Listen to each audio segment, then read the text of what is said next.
Hello বন্ধুরা, দেখতে পাচ্ছেন আমাদের এখানে ট্রেনটা দাঁড়িয়ে গেছে, তার ছিঁড়েছে। একটুর জন্য মানুষগুলো বেঁচে গেল। দেখুন, কারেন্টের তার ছিঁড়ে গেছে। সবাই আতঙ্কিত হয়ে পড়েছিল। এই ঘটনাটা হয়েছে মাসানপুরে, দিনহাটা মাসানপুরে।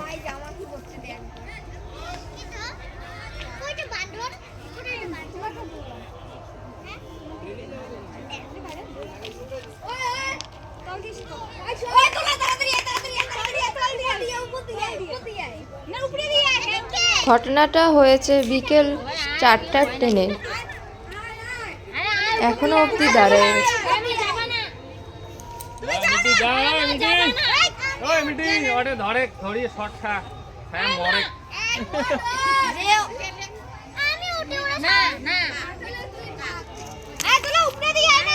আমরা যাওয়া আসা করলাম না উপরে চড় উপরে দিয়ে তল দিয়ে রাখ তল দিয়ে রাখ এই যে এই সাইড দিয়ে ওই না না তল দিয়ে আসিস ওদি দিয়ে আয়